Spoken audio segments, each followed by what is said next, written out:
think.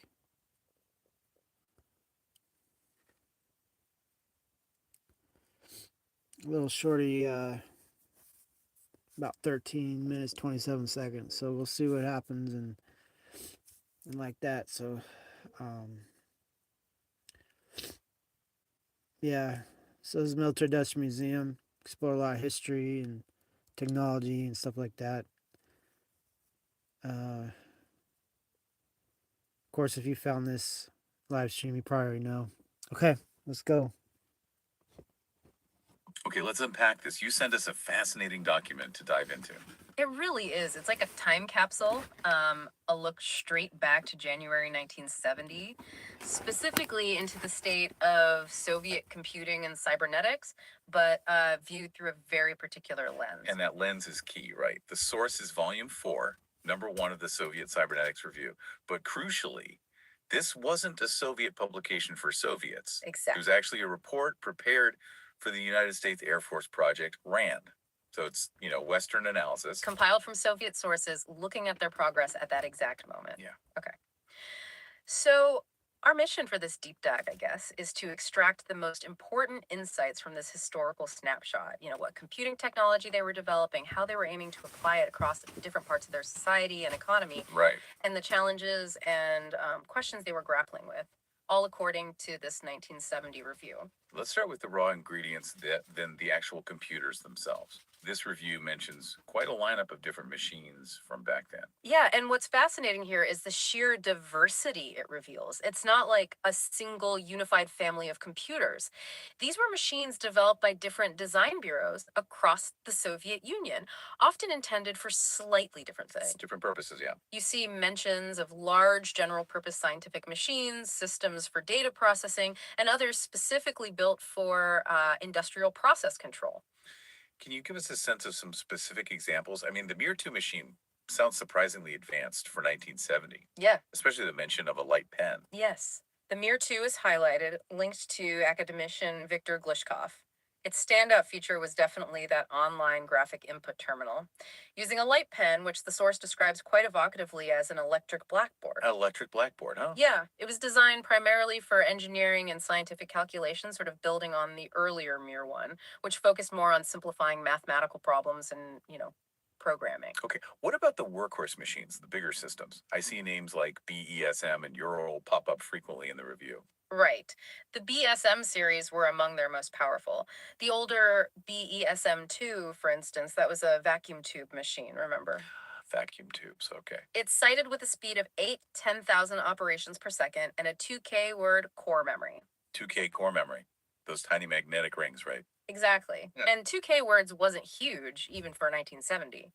But its transistorized successor, the BESM6, was a big leap forward, a high-speed machine hitting up to 1 million operations per second with a more substantial 2K memory. Wow, 1 million ops. That's serious for the time. Definitely. The source actually compares its capabilities pretty favorably to Western machines of the era, like the Atlas or the CDC 6000. Interesting comparison. And the Ural series. The Urals were known for being more versatile. Models like Ural 11 and 14 were designed for data processing and built with a modular approach, apparently, meaning you could configure them differently. Were there other major lines of machines across the various Soviet republics mentioned? Oh, absolutely. The Minsk series, you see models like Minsk 1, 2, 22, 23, and 32. They were quite widespread, often used for process control in industry and, well, general applications. Okay. The Kiev series, particularly the Kiev 67, was noted for its graphics capability. Effects of focus, right? And there were smaller, specialized machines too, like the desk-sized Pramin and the Nairi series developed in Armenia, serving different niches where, smaller or more accessible computers were needed. So they had this range of machines. Hmm. Quite diverse.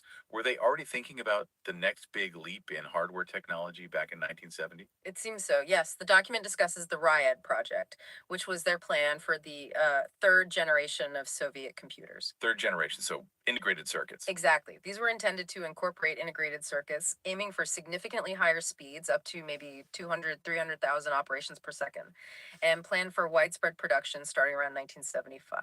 Okay, so it shows they were actively planning that shift to newer semiconductor tech, even if maybe starting a bit later than some Western manufacturers. Precisely. They saw it coming. Okay, so we've seen the raw ingredients, these different computers with varying capabilities for the time, but what were they doing with them? The document really highlights the surprisingly wide range of places they were putting these machines to work across Soviet society. Exactly. And the applications discussed are incredibly diverse. It really reflects the central role cybernetics was intended to play in the Soviet system. For national economic planning, driving industrial efficiency, managing the state's complex needs. Like banking, for instance. Automating the state bank sounds like a colossal task even today, let alone back then. Oh, yeah. The review details the automation of the state bank, describing the transition from mostly manual accounting to integrating computers for transactions, information processing, even aiding in financial planning. It gives you a sense of the sheer scale and complexity. Trying to automate a national financial system with that era's tech. Wow. Right. And industry seems like a massive area of focus, which, well, it makes sense for a planned economy. Automating production was a core stated goal, described in the review explicitly from the party view. They saw it as a strategic move beyond simple mechanization towards full automation. Right. Recognizing this required not just installing computers, but fundamentally reorganizing production processes too. It wasn't just plug and play. Not at all. Computers were being applied in areas like automated design evaluation and implementing what they called automated plan evaluation systems, or ASPR, designed to help manage the complex interdependencies within the centrally planned economy. Okay, here's where it gets really interesting for me. What about those more unusual applications you mentioned, like fishing fleets Oh. or detective work? Yeah, this is where you see cybernetics applied to perhaps unexpected practical areas. In Riga, Latvia, the document notes a Minsk 22 computer at a central facility was being used to manage the local fishing fleet's operations. Managing the fleet. How? Well, it included planning voyages, handling accounting for catches, processing statistical data from the fleet, that kind of thing. Huh. Mm. And the police. Yes, the Riga Police Department was also using a computer system for processing information on crimes and criminals, functioning as a kind of early database tool for detectives, apparently, and providing data for criminology studies. So, really practical, ground level stuff. It really demonstrates the breadth of applications they were exploring, even in these less obvious sectors. Now, this review isn't just a success story, is it? It includes analysis of their challenges, as reported by RAND, based on those Soviet sources. What were the perceived shortcomings and hurdles in the Soviet cybernetics effort at the time? Well, the source is surprisingly candid about the difficulties they faced. Two major problems identified are, well, first, a significant R&D lag compared to Western nations, How big a lag? estimated in one article at 5 to 10 years, which is substantial. Yeah, that's a big gap. And second, persistent serious issues with quality control in manufacturing, particularly concerning the reliability of basic electronic components and essential peripheral equipment, like magnetic tape units. Right, the peripherals. Always the weak link sometimes. Did the document give any hints about why that R&D lag might have existed? It doesn't delve into root causes in detail, not really, but just mentioning this lag suggests challenges, maybe in fundamental research or accessing advanced components, or perhaps translating research into production as effectively. And the quality control issue. That sounds serious. Very. It's explicitly linked to component reliability. And there were even specific reliability statistics cited for one machine, For which one? for the BESM2. That level of detail about downtime is really telling. What did it show? It showed a considerable amount of operational time lost specifically due to malfunctions and maintenance. The breakdown of causes is quite revealing. Failures in vacuum tubes, it was an older machine, yes, but also capacitors, physical contact issues, and significant problems originating from peripheral equipment like magnetic tape readers and punches. They were major culprits. So losing that much operational time, Mm. it means these machines, despite their theoretical speeds, could be really unreliable tools in practice. Exactly. Constantly breaking down or needing maintenance would severely limit their effectiveness, especially for critical or real time tasks. Were there other challenges mentioned? Yes, quite a few. A lack of sufficient input and feedback from the actual users of the systems during the design process, that's a classic one. Still happens today. Right. Also, problems with managing the flow of information itself. Sometimes systems were apparently overloaded with too much irrelevant data. Plus, major issues with distribution and maintenance across the vast geography of the Soviet Union, Logistics, and a general lack of standardization across the different hardware and software developed by various competing institutions. So when you look at all these challenges together, the technical lag, Right. unreliable hardware, difficulty getting systems out and working effectively, lack of coordination, it paints a picture not just of individual problems, but maybe a systemic difficulty. That certainly seems to be the picture emerging from the review's analysis, yes. It highlights the gap between designing advanced systems and, well, the industrial and organizational capacity needed to produce, distribute, and reliably operate them at scale, even with strong state backing. Beyond these technical and implementation hurdles, the review also looks ahead, considering the broader societal impact of this increasing automation. Indeed, one article explicitly poses a question that feels very relevant today. Will automation cause unemployment in the USSR? Huh. 1970 asking. Well, the discussion, as presented in the review, suggests impact would be different than in capitalist economies, because of the centrally planned nature of the Soviet system. The argument put forward seems to be that automation would lead to changes in roles and require retraining rather than causing mass joblessness. The state could manage the displacement, basically. An optimistic view from the plan's perspective, perhaps. Perhaps. And then there's the philosophical question that feels incredibly modern for 1970. Will thinking machines become man's enemy? Wow. Skynet, 1970 Soviet edition.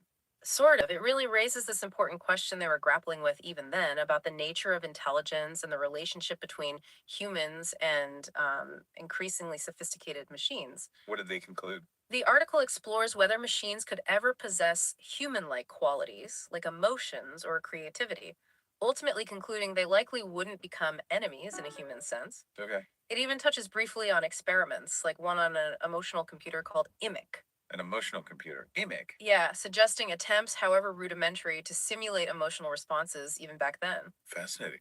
There's also a forward looking piece mentioned, predicting the state of industry by the year 2000. Right. Based on the trajectory they saw in 1970, they predicted that by the year 2000, industry would reach a high degree of automation, leading to significant increases in efficiency, widespread use of remote control, and a fundamental transformation of the worker's role, shifting towards, oversight and management of automated systems. So, a fairly techno optimistic vision for 30 years out. It seems that way from that particular article, yeah. This has been a truly fascinating journey into the state of Soviet cybernetics and computing in 1970, all filtered through this unique Western source for the US Air Force. It really has. We've explored the surprising range of machines being developed by different bureaus, seen how cybernetics was being applied across incredibly diverse sectors, from national banking and heavy industry to specific uses like fishing fleets and police data. Right. And examine the candid internal analysis of their significant technical and systemic challenges, as well as their predictions for the future. It really gives you a granular sense of the global technological landscape at a specific moment in time. And highlights the different paths being forged during that Cold War period, driven by, well, distinct economic and political systems. Thank you for bringing this incredible source material to us for this deep dive. It offered so many surprising facts and insights into a less discussed area of computing history. Oh, absolutely. It certainly provides a specific historical lens on the development of computing outside of the familiar Western narrative. Looking back from today, knowing what actually unfolded globally in computing over the next few decades. Well, it makes you think. So, what does this all mean? Considering the detailed look at their specific machines, the breadth of their applications, and especially their own identified shortcomings, and those predictions for the year 2000 contained within this 1970 review, what does this tell us about the trajectory of technological development under a centrally planned system compared to what actually came to pass elsewhere? And maybe what factors truly drive technological success and widespread adoption? Something to mull over as you go about your day. Well, that's it. So, yeah, just a quick one tonight. Sorry. Um, but I got a whole lot of content on my channel if you're hungry for more. All right, this has been Military Industrial Museum, and I'm signing off.